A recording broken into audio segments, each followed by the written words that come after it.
আসসালামু আলাইকুম প্রিয় দর্শক, আপনাদের সকলকে অন্য মঞ্চের এই আলোচনায় আমন্ত্রণ জানাচ্ছি।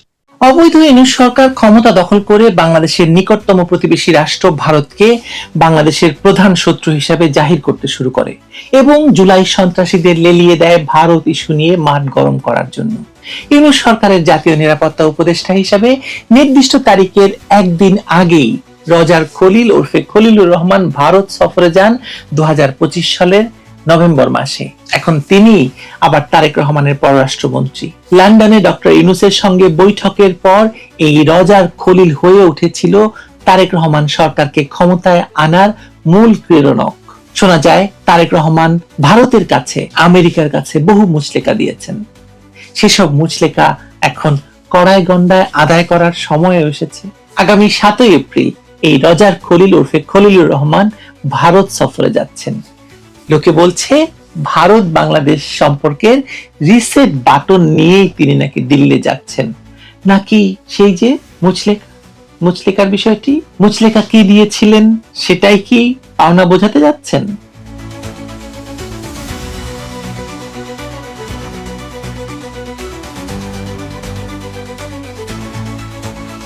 আপনাদের হয়তো মনে থাকবে যে কলম্বো সিকিউরিটি কনক্লেভের বৈঠকে অংশগ্রহণের নাম করে খলিলুর রহমান ওরফে রজার খলিল 2025 সালের নভেম্বরে ভারত সফর ছিল একটি রহস্য ঘেরা ঘটনা।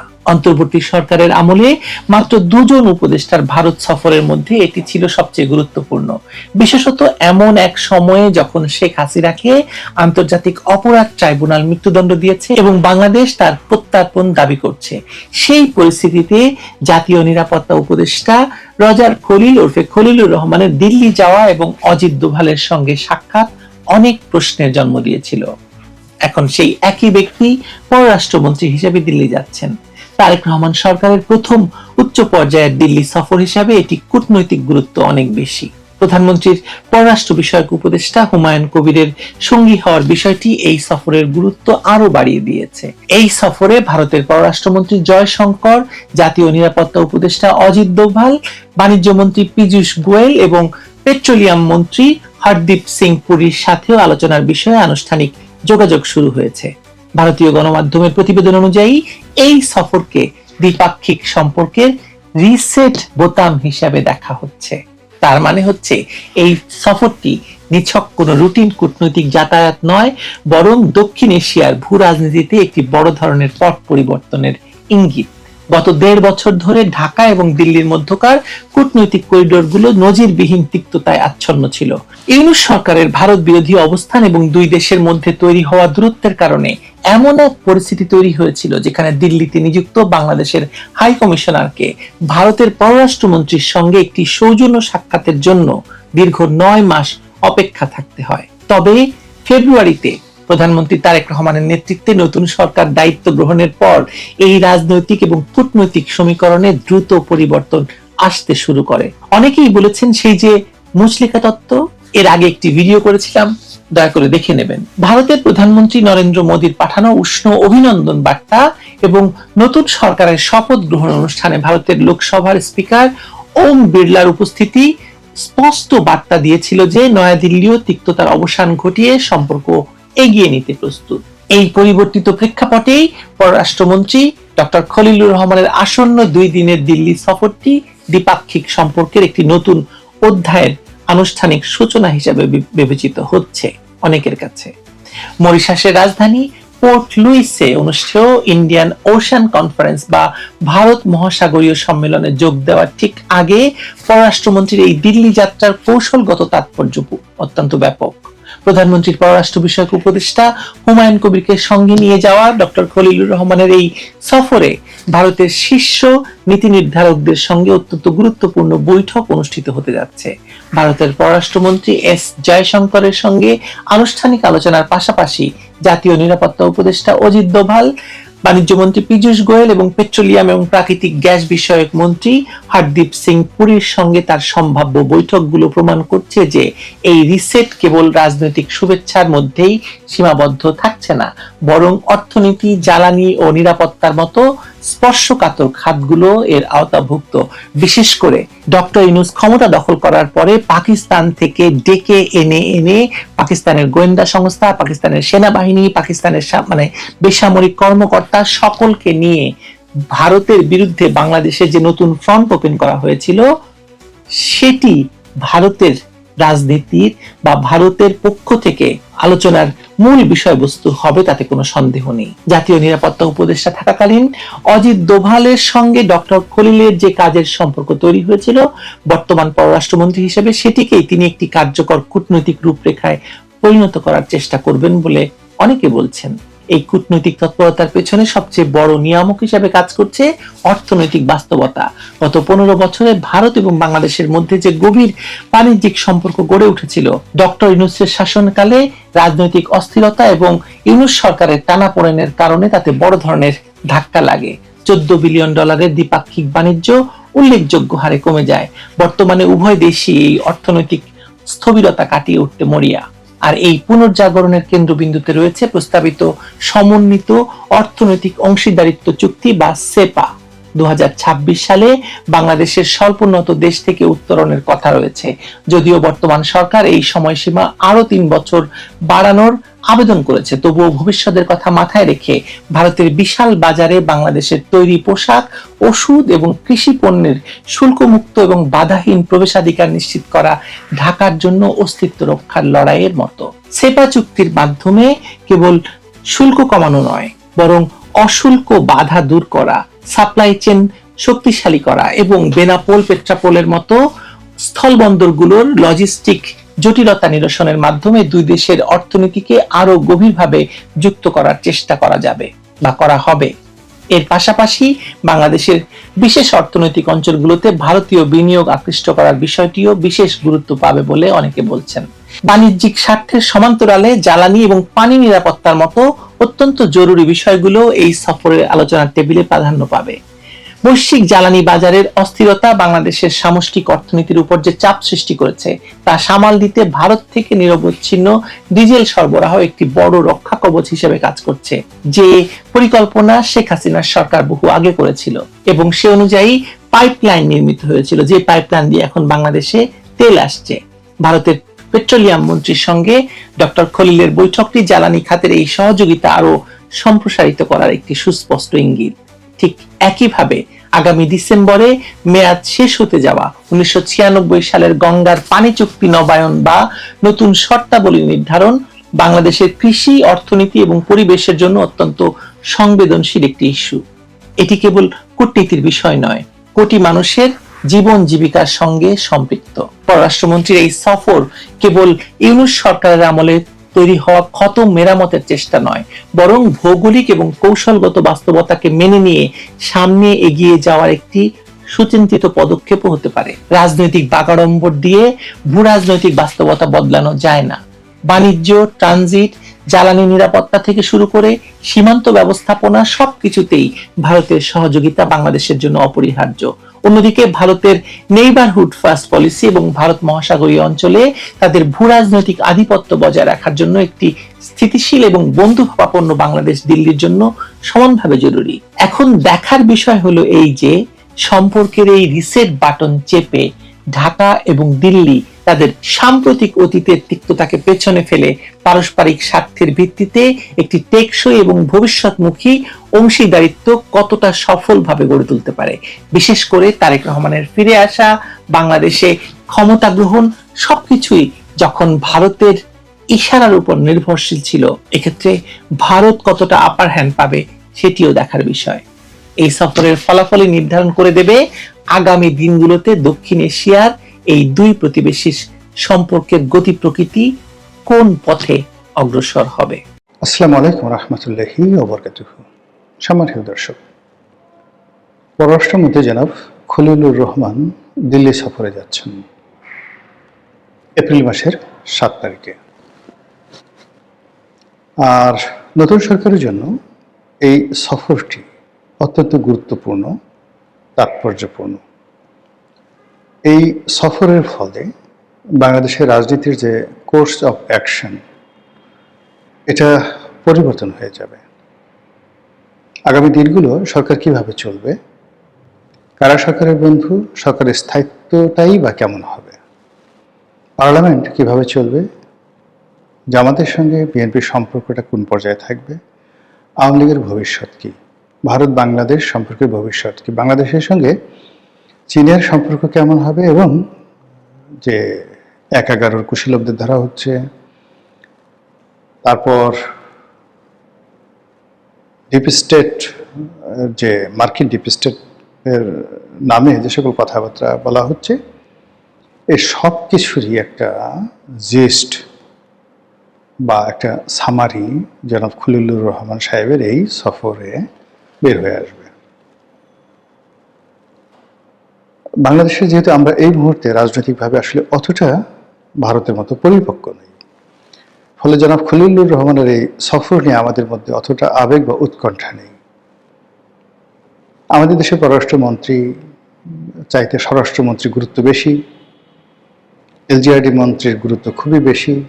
আমাদের দেশে কখনোই সেই যাকে বলা হয় নিরাপত্তা উপদেষ্টা ছিল না। খলিলুর রহমান প্রথম গত সরকার আমলে এসছে।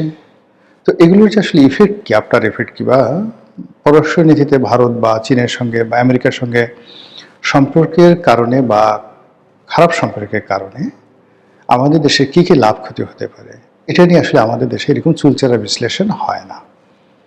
কিংবা ধরুন আমেরিকার যিনি রাষ্ট্রদূত, সেই মিস্টার ক্রিস্টেনসেন, তিনি এসছেন। আবার এই যে বর্তমান ভারতের রাষ্ট্রদূত যিনি আছেন, তিনি চলে যাবেন, নতুন একজন রাষ্ট্রদূত আসার কথা। আমার জানাও তাকে একজন ডিপটি অ্যাম্বাসেডর ছিলেন মিস্টার সঞ্জীব বাঙালি, তাকে দেয়া হবে, এরকম কথা শোনা যাচ্ছিল। আবার পরে দেখা গেল যে খুব বিখ্যাত ঝানু কূটনীতিবিদ, সাংবাদিক এবং বেসামরিক ব্যক্তি এম জে আকবর একসময় ভারতের সেই ডেপুটি ফরেন মিনিস্টার ছিলেন, তাকে বাংলাদেশে রাষ্ট্রদূত করে পাঠানো হবে, এইরকম একটি আলোচনা চলছিল। তো সেক্ষেত্রে এখন পর্যন্ত যে ভারতের মন এবং মানসিকতা, সেই মন মানসিকতাটা আওয়ামী লীগ ছেড়ে বিএনপির দিকে এখনো মোতওয়াজ্জ হয়নি। কিংবা বাংলাদেশে লস্করে তৈয়বা, অন্য যে সকল সংগঠন রয়েছে তাদের ব্যাপারে ভারতের আতঙ্ক, জামাত সম্পর্কে ভারতের নেতিবাচক মনোভাব, এটা এখনো দূর হয়নি। তো সেই অবস্থাতে যে জনাব খলিলুর রহমান দিল্লিতে যাচ্ছেন এপ্রিল মাসের 7 তারিখে, এটার পরিণতি কি হতে পারে, প্রতিক্রিয়া কি হতে পারে, কি কি আলোচনা হতে পারে, যতটুকু আমার জ্ঞান আছে সেটা হলো তিনি ভারতের পররাষ্ট্র মন্ত্রণালয় মানে এসকে জয়শঙ্কর যিনি পররাষ্ট্রমন্ত্রী, তার সঙ্গে বৈঠক করার জন্য যাচ্ছেন। কিন্তু কার্যত তার বৈঠক হবে সেই ভারতের নিরাপত্তা উপদেষ্টা অজিত দোভালের সঙ্গে। বাংলাদেশের অভ্যন্তরীণ নিরাপত্তা নিয়ে, সীমান্তে নিরাপত্তা নিয়ে, এবং ইতিপূর্বে যখন মিস্টার খলিলুর রহমান নিরাপত্তা উপদেষ্টা ছিলেন ইউনূসের জমানাতে, তখন তার সঙ্গে যে বৈঠক হয়েছিল, অর্থাৎ অজিত দোভাল ভার্সেস খলিলুর রহমান, সেই বৈঠকে ইউনূস জমানাতে স্পষ্ট তিনি কতগুলো প্রমাণ, ডকুমেন্ট, কাগজপত্র তিনি খলিলুর রহমানের হাতে দিয়েছিলেন, যেখানে তিনি দেখাচ্ছিলেন যে বাংলাদেশের সীমান্তের বেশ কয়েকটি পয়েন্টে অনেকগুলো জঙ্গি সংগঠনের তৎপরতা চলছে, ঘাঁটি আছে। একদম স্যাটেলাইট ইমেজ তার হাতে তুলে দেওয়া হয়েছে বলে ভারতীয় পত্রপত্রিকায় তখন খবর প্রকাশিত হয়েছিল, নাম্বার 1। নাম্বার 2 হলো যে ওই সময়টিতে ডক্টর মোহাম্মদ ইউনূস এই কাজগুলো যাকে বলা হয় তিনি প্রমোট করছিলেন। খলিলুর রহমান চেষ্টা করা সত্ত্বেও কিছুই করতে পারেননি। এখন এই বর্তমান পরিবর্তিত পরিস্থিতিতে তারেক রহমান সাহেব সরকারের ভূমিকা কি, মনোভাব কি, এটা স্পষ্ট হওয়া দরকার, এবং এই কাজটি অজিত দোভালের সাথে তার একটা সরাসরি আলোচনা হতে হবে। এটা গেল একটি ঘটনা। আরেকটি ঘটনা হলো যে আওয়ামী লীগের বিরুদ্ধে যে সকল ব্যবস্থা সাবেক সরকার অর্থাৎ অন্তর্বর্তীকালীন সরকার নিয়েছিল, সেগুলো কি বর্তমান জমানাতে চালু থাকবে? এই প্রশ্নসঙ্গত কারণে অজিত দোভালের পক্ষ থেকে আসবে, এমনকি জয়শঙ্করের পক্ষ থেকে আসবে। কোনো কারণে আন্ডার টেবিল বা প্রকাশ্যে যদি নরেন্দ্র মোদীর সঙ্গে তার বৈঠক হয় খলিলুর রহমান সাহেবের, সেক্ষেত্রে এই ধরনের আলোচনায় সেখানে প্রাধান্য পাবে। এবং ভারত এই বৈঠকটিকে কার্যকর করার জন্য এবং খলিলুর রহমানের যে সফর এটিকে ফলপ্রসূ করার জন্য ইতিমধ্যে যেভাবে বন্ধুত্বের হাত বাড়িয়ে দিয়েছে তার কিছু নমুনা আমরা দেখতে পেয়েছি। 2 দফায় ভারত তাদের নিজেদের দেশে জ্বালানির সমস্যা, ডিজেলের সমস্যা থাকা সত্ত্বেও শেখ হাসিনার জামানাতে যে চুক্তি হয়েছিল, তেল সরবরাহ করার চুক্তি এবং অন্যান্য যে সকল চুক্তি হয়েছিল, সেই চুক্তি মূলত ভারত সম্মান দেখায়নি গত 17 মাসে, মানে ডক্টর মোহাম্মদ ইউনূসের জামানাতে। তো সেই চুক্তির বলে ইতিমধ্যে 2 দফায় ভারত মানে বিপুল পরিমাণ ডিজেল তাদের যে বাংলাদেশ ভারত যে পাইপলাইন তৈরি করা হয়েছে সেই পাইপলাইনের মাধ্যমে বাংলাদেশে সরবরাহ করেছে। এটা বন্ধুত্বের একটা চরম নিদর্শন। আপনারা জানেন যে এখন সারা দুনিয়া ডিজেলের জন্য হাহাকার করছে।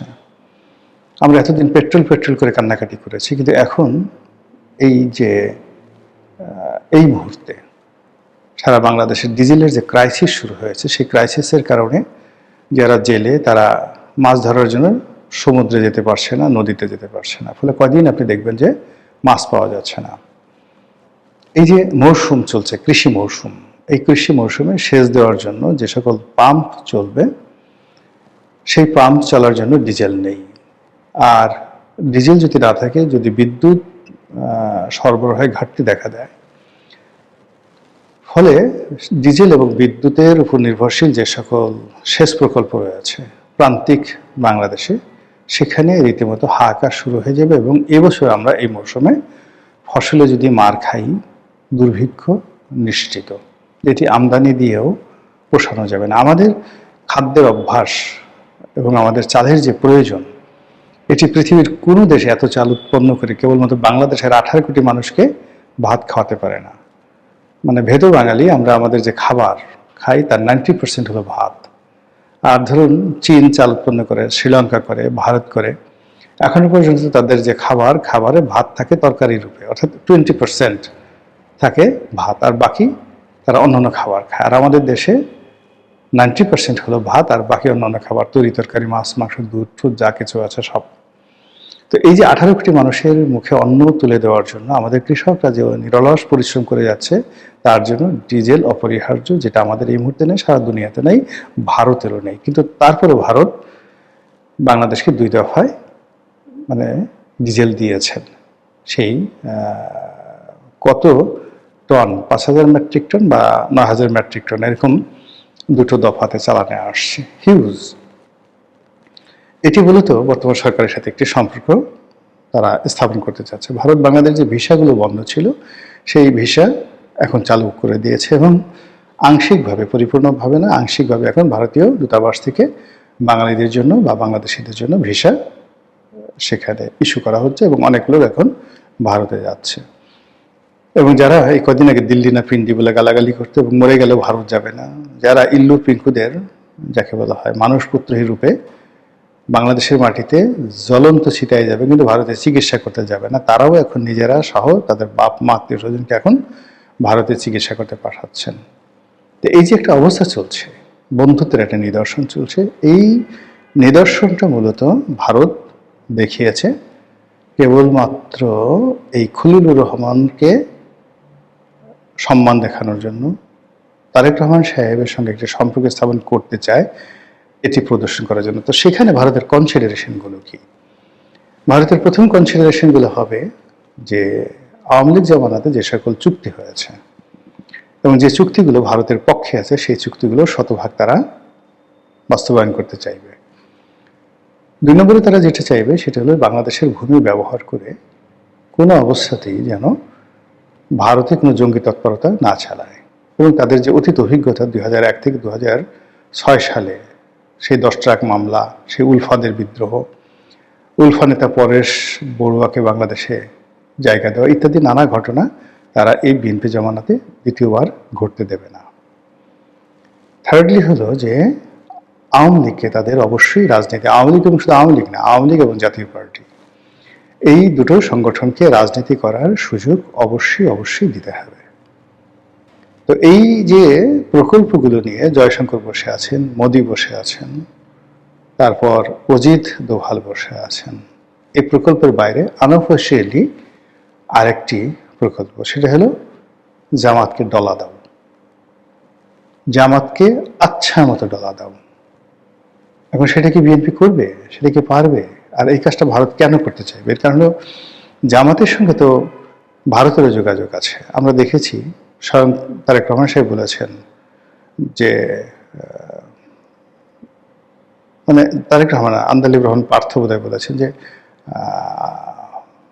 এই নির্বাচন পূর্ব সময় ভারতের সঙ্গে জামাতের আমিরের একাধিক বৈঠক হয়েছে।